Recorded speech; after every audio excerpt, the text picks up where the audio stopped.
In this video, I explain the result of the 2024 National Council election in Austria simply and briefly. In 2024, the FP surprisingly came first in the National Council election in Austria. With 28.8% of the vote, it surpassed its previous best result from 1999. The VP came in second place, with 26.3%, narrowly avoiding its worst result. The SP also achieved a historically weak result, with 21.1%.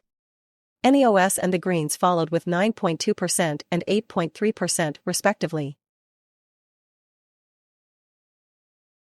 The VP was unable to assert itself in the election and ended up in second place. Chancellor Karl Nehammer emphasized that although the party had started a race to catch up, it had not been successful. He admitted that the disappointment was great, but emphasized that the VP would continue to fight. General Secretary Christian Stocker confirmed that the party was firmly behind Nehammer. However, a coalition with the FP under Herbert Kickl was ruled out. The SP also suffered a defeat in the election, achieving a historically poor result of 21.1%. Party leader Andreas Babler expressed his disappointment and spoke of a painful result. He declared that the party would stick to its values and must continue to oppose developments such as those in Hungary. He evaded questions about personal consequences. General Secretary Klaus Seltenheim spoke of a black day for democracy. The NEOS party achieved its best result in a national council election, securing 9.2% of the vote.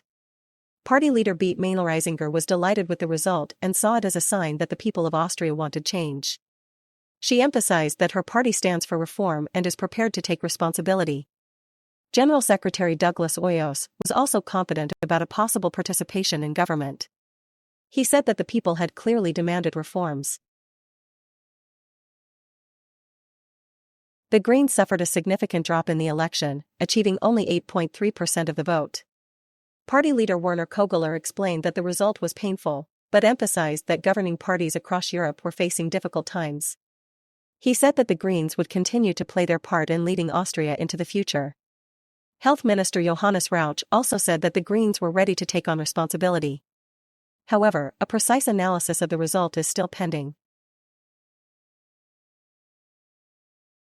Several smaller parties such as the KP, the Bayer Partei, the Madeleine Petrovich list and the MFG clearly failed to reach the 4% threshold. The KP achieved 2.4% and the Bayer Partei 2% of the vote. Both parties were disappointed with the result, but also saw potential for the future. Madeleine Petrovich and Joachim Einer from the MFG also missed out on a place in the National Council. They also announced their intention to continue in politics. Herbert Kickl, the party leader of the FP, was very satisfied after the election victory. He said that the FP had made history and thanked the voters for their courage and confidence. For his party, the result means that it will maintain its course. He criticized the parties that had ruled out a coalition with him and questioned their understanding of democracy. General Secretary Michael Schnedlitz also spoke of a historic moment for the FP. After the election, Federal President Alexander Van der Bellen commented on the upcoming government negotiations. He emphasized that compromises are necessary in a democracy in order to form stable governments. If you cannot get over 50% of the vote on your own, you have to convince other parties. As federal president, he would ensure that the basic pillars of democracy were observed when forming a government. His task is to ensure that the new members of government are trusted. After the election, it is unclear what the new government in Austria will look like. Although the FP received the most votes, several parties have ruled out working with them. The VP has declared that it will not enter into a coalition with the FP under Herbert Kickl. The Greens and the SP are also critical of cooperation with the FP.